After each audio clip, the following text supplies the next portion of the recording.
Voilà notre rendez-vous du mercredi soir maintenant. On en parle avec vous ce soir. Général Bruno Clément Bollé, merci d'être avec nous. Vous êtes ancien chef de l'opération Licorne des forces françaises en Côte d'Ivoire. Vous avez participé à la reconstruction des forces de l'armée ivoirienne en tant que directeur de la coopération, de la sécurité et de la défense au Quai d'Orsay.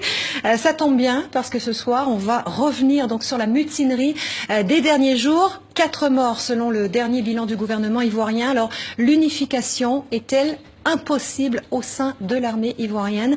C'est notre question de la semaine, Mévalo.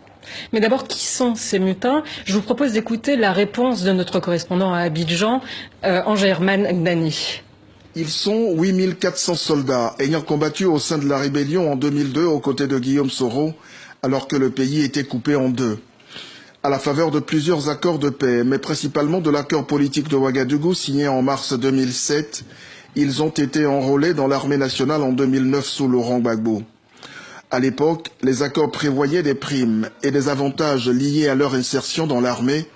Ces primes entre 2009 et maintenant se sont accumulées et les différents reports de leur règlement les ont poussés déjà en novembre 2014 à se mutiner pour la première fois. À l'époque, un accord avait été trouvé et un début de règlement entamé. Et si en janvier dernier et ces derniers jours, ils se sont mutinés à nouveau, c'est pour obtenir le règlement total de leurs primes qu'ils évaluent à 18 000 €. Ils avaient perçu 7 500 €. Hier, en conférence de presse, le ministre délégué à la Défense nous annonçait, je cite, qu'un accord définitif avait été trouvé avec les mutins, avec à la clé un début d'exécution sans plus de précision. On peut bien imaginer qu'il s'agirait là, entre autres, d'un début de règlement financier. Voilà pour ce qui est des protagonistes. Un accord a donc été trouvé. On ne sait pas exactement ce qu'il contient en tout cas, mais nos internautes ont réagi à cet accord. Oui, et ils sont nombreux à dénoncer le manque de fermeté du pouvoir. Par exemple, pour Simon Franck, il est injuste de céder aux revendications d'ex-miliciens devenus militaires et fouler aux pieds celles d'autres fonctionnaires. Et pour Kanate Kessoum, l'État a montré ses faiblesses, son manque d'autorité face aux soldats mutins. Que pensez-vous de la gestion de cette crise? Je crois, pour moi, la gestion de cette crise a été assez mal menée. Quand on mène des négociations comme ça, on se fixe une stratégie et on s'y tient. Et on ne délivre pas un discours de fermeté en appliquant des décisions qui sont tout sauf de la fermeté. En fait, en clair, il semble que le pouvoir a cédé.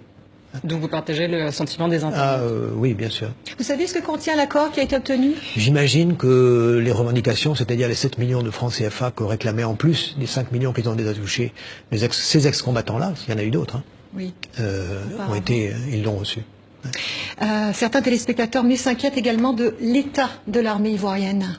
C'est le cas d'Ali Tigwa Traoré qui demande si cette mutinerie ne révèle pas une armée divisée. Vous avez été l'un des artisans de la reconstruction de cette armée. Dans quel état elle se trouve aujourd'hui? Une armée divisée, je crois que c'est un bon terme. En tout cas, elle était franchement divisée au départ, puisque la constitution de cette nouvelle armée, c'est la juxtaposition de deux sensibilités, de deux groupes de militaires de sensibilités différentes, les gens du Nord et les gens du Sud. Et il ne faut pas oublier que ces 8400 dont on a parlé n'ont pas eu de formation initiale. Au départ, ce sont des rebelles. Pendant 10 ans, ils ont été rebelles.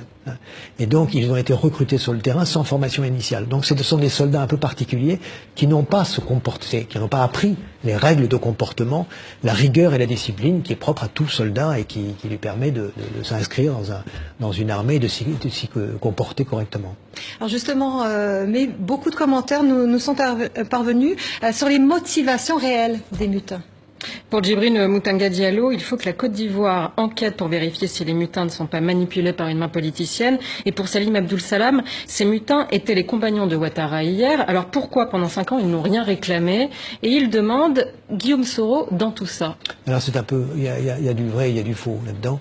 Ils n'ont pas rien réclamé pendant 5 ans, puisque ça fait au moins la 4e ou 5e mutinerie qu'on enregistre. On remarque d'ailleurs que ces mutineries sont toujours à la veille de fêtes.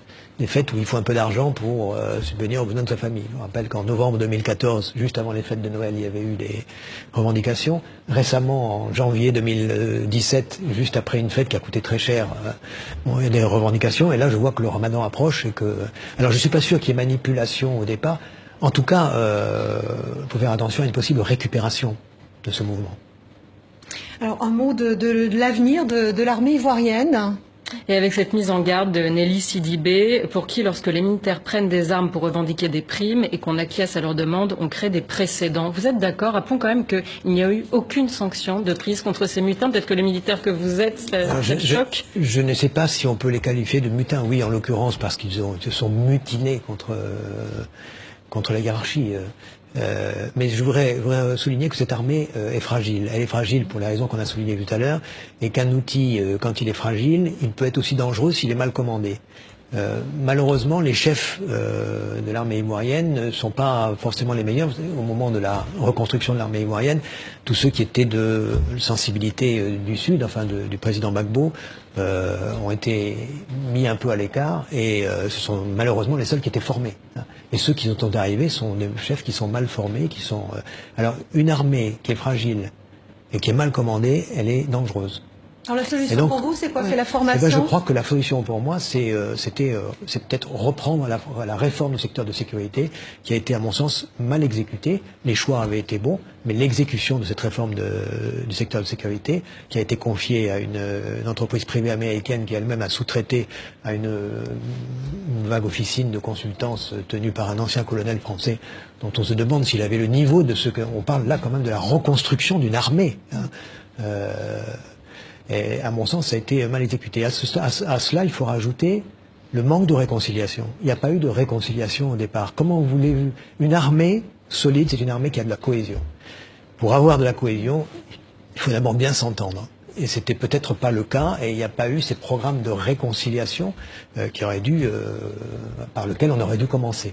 Du suivi, en fait, après l'intégration. Peut-être que la question qu'on peut se poser, c'est est-ce que ça va s'arrêter là?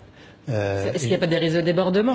Mais d'abord, on sait maintenant comment réagit le pouvoir, donc on cède, et donc je pense que d'autres vont se réveiller, en particulier d'autres ex-combattants qui, eux, ont moins de chances que ceux qui ont été réintégrés dans l'armée. Général Bruno Clément Bollé, merci beaucoup d'être venu sur le plateau du Journal Afrique. Merci Mévalo, et merci à vous pour vos commentaires postés sur notre page Facebook.